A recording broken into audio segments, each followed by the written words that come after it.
जिसके यहाँ लक्ष्मी नहीं टिकती हो, पैसा घर में नहीं आता हो, बहुत चिंता लगी रहती हो, लक्ष्मी से जुड़ी हुई, व्यापार से जुड़ी हुई, पैसा आ ही नहीं लिया, बहुत मेहनत कर रहे हो, सोमवार की सोमवार 5 सोमवार बेलपत्री के पेड़ के नीचे एक घी का दिया लगाना चालू कर दीजिए। शाम के समय थोड़ी सी मिट्टी बेलपत्री के पेड़ के नीचे की उठा कर लिया, घर के अंदर लाकर इतनी सी मिट्टी लाकर पटक दीजिए। 5 सोमवार करके देखो, छठे सोमवार पे करने की जरूरत नहीं पड़ेगी, व्यापार अपने आप बढ़ना चालू हो जाएगा। लक्ष्मी शाम के समय पर प्रतिदिन बेलपत्र के पेड़ के नीचे बुआरी लगाना जाए। श्री शिवाय नमस्तुभ्यं। आराधना में तुम लीन हो। महाराज दुनिया के लोग नहीं समझते कि शंकर पर जल चढ़ाने का क्या लाभ है। शिव महापुराण कहती है, अगर एक दिन शिव महापुराण की कथा कहती है सोमवार के दिन भगवान शंकर को अगर जल चढ़ाया जाता है तो घर में तेज लक्ष्मी प्राप्त होती है। क्या मिलती है? तेज लक्ष्मी। कर बैठी थी, उनके नेत्र से अश्रु गिरा, उससे बेलपत्र उत्पन्न हुआ। काय का वृक्ष उत्पन्न हुआ?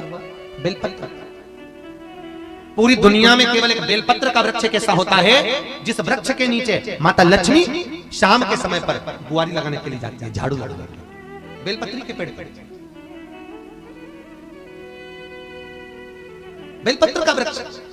जिसके यहाँ लक्ष्मी नहीं टिकती हो, पैसा घर में नहीं आता हो, बहुत चिंता लगी रहती हो, लक्ष्मी से जुड़ी हुई, व्यापार से जुड़ी हुई, पैसा आ ही नहीं लिया, बहुत मेहनत कर रहे हो। सोमवार की सोमवार 5 सोमवार बेलपत्री के पेड़ के नीचे एक घी का दिया लगाना चालू कर दीजिए। शाम के समय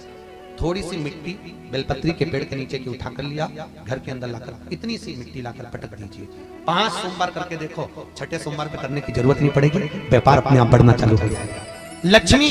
शाम के समय पर प्रतिदिन बेलपत्र के पेड़ के नीचे बुआरी लगाना जाए।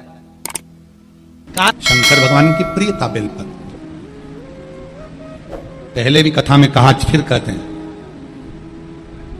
जिस व्यक्ति के जीवन में धन, संपदा, वैभव, सत्ता,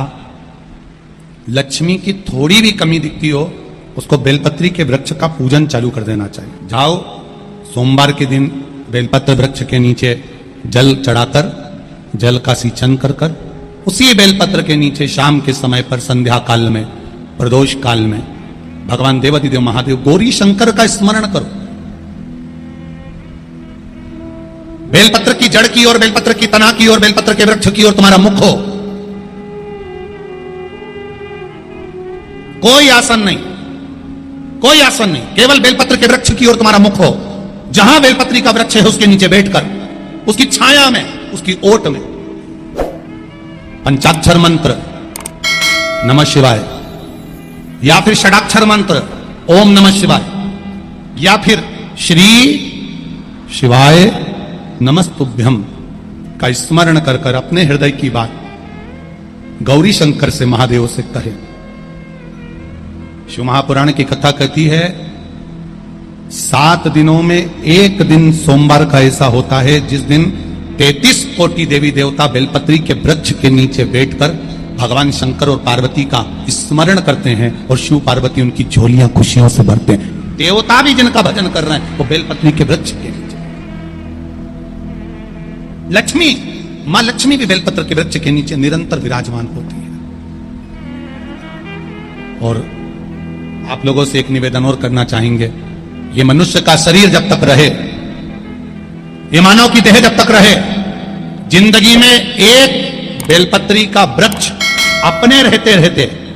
कहीं पर भी लगाना, उसको बड़ा करना, उसको बड़ा कर कर जैसे अपने बच्चे को बड़ा करते हो ऐसे लगाकर बड़ा कर कर महादेव से कहना कि मैंने अपनी जिंदगी में, मैं मर भी जाऊं, मेरे प्राण छूट भी जाएं, मेरे जाने के बाद मेरे घर के लोग एक लोटा जल चढ़ाएं ना चढ़ाएं, बेलपत्री चढ़ाएं ना चढ़ाएं, पर ये वृक्ष मैंने बेलपत्री का लगा दिया, अगर मैं मर भी गई तो मेरे मरने के बाद भी मेरे हाथ की बेलपत्र महादेव को चढ़ती रहेगी, महादेव को प्राप्त होती रहेगी। लगाओ,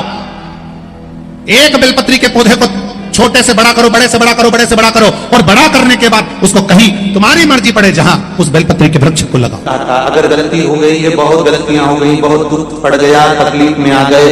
लग रहा है कि मुझसे बहुत गलतियां हुई है, बाबा मेरी नहीं सुन रहा, ये बेलपत्र का भाग की डंडी पीछे की ओर कर, जहां बैठकर बेलपत्र चढ़ा रहा, पत्ती का मुख अपनी और डंडी का मुख सामने। शिव की कुछ आराधना है, मेरे भोले बाबा की कुछ आराधना है। खाली ना जाता कोई, खाली ना जाता कोई, दर से तुम्हारे मैं भी खड़ी हूं। शिव के मंदिर के उस दीवार पर लिखा हुआ है 71 पीढ़ी तर जाती है मात्र एक शिव महापुराण की कथा श्रवण करने वाले,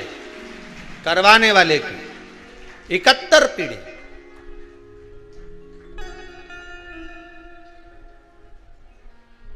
इकहत्तर पीढ़ी तक। अब 71 पीढ़ी में ना जाने कितने कुंवारी अवस्था में गए होंगे, कोई जरूरी किसका याद, कौन एक्सीडेंट में, कौन अधोगति में चला गया होगा, किसको। एक बात आपको कही थी, आप लोगों को स्मरण होगा, अगर मान लो आप ब्राह्मण को भोजन नहीं करा पा रहे हैं, मान लो आप गौ माता को रोटी नहीं दे पा रहे हैं, स्वान को भोजन नहीं दे पा रहे, कौवे को भोजन नहीं दे पा रहे हो, और मान लो गया ब्रह्म कपाली या कहीं पिंडदान नहीं कर पा रहे हो, तिलांजलि तर्पण नहीं कर पा रहे हो, तो एक काम जरूर करना, जल के पात्र में 2 बूंद गंगा जल डालना, और वो गंगा जल शंकर को रोज 16 दिन तक चढ़ाइए, पितृदोष समाप्त हो जाएगा। जिस नारी के भाग्य में लिखा होता है कि इसको वैधव्य होना है, इसके पति को समाप्त होना है, अगर वो नारी अशोक सुंदरी वाली जगह पर जल चढ़ा देती है तो पति पर अगर काल भी मंडरा रहा होता है तो मां अशोक सुंदरी महाकाल से कहकर काल को चावल के 7 दाने जल के पात्र में डाल लीजिए और मात्र 5 पुष्प सफेद जल के पात्र में डाल लीजिए। दुर्वा के 3 बट, एक लंबी सी, यहां तो अभी दुर्वा नहीं है, पर एक लंबी सी जो दुर्वा होती है, दुर्वा में 3 गांठ पड़े, लंबी डंडी होगी तो 3 गांठ अपने आप आ जाएगी, 3 बट वाली दुर्वा उस जल के अंदर डाल लीजिए और शंकर के मंदिर में जाकर उस जल को समर्पित कर दीजिए। जल समर्पित करना है, ये वाला जो जल चढ़ाएंगे आप शंकर को, जैसे शिवलिंग सामने है और जल का पात्र अपने हाथ में है तो उल्टा जल चढ़ाएंगे, ऐसे आपकी ओर मुख करा हुआ कलश भगवान शिवलिंग पर आप चढ़ाएंगे, उल्टा के बाद इस तरह से, ऐसे नहीं चढ़ाना, उसको इस तरह से चढ़ाना अपनी। मात्र 15 से 20 किसी नारी की जिंदगी जब इस तरह से जी रही होती है, शिव पुराण कहती है केवल एक चावल का दाना, एक अक्षत, एक बेलपत्र और एक पुष्प की, लाल पुष्प की पंखड़ी, जो सोमवार की अष्टमी के दिन मां मालिनी के नाम से, मां गौरा के नाम से, आदिशक्ति के नाम से 3 नामों का स्मरण कर कर, मालिनी, मां गौरा, आदिशक्ति का स्मरण कर कर जो अशोक सुंदरी वाली जगह पर समर्पित कर देती है नारी, उसकी जिंदगी से दुख समाप्त हो जाता है और वो खुशी की ओर प्रयास करना।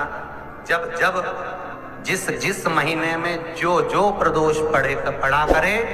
जब प्रदोष पड़े, बन सके 1 बेलपत्र, बन सके 5 बेलपत्र, शमी पत्र, हरे मुंह, हरा मुंह,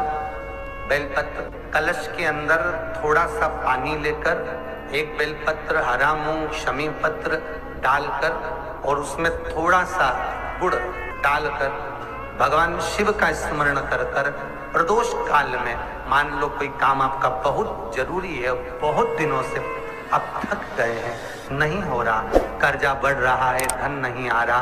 व्यापार नहीं चढ़ रहा, या कोई समस्या बहुत प्रबल है, कोई एग्जाम में बैठ रहे हो, नहीं हो रहा, परीक्षा भी दे दी है, रिजल्ट आने ही वाला है, तो भी प्रदोष काल में, प्रदोष के समय वो जल, मूंग, शमी पत्र और बेलपत्र और गुड़ का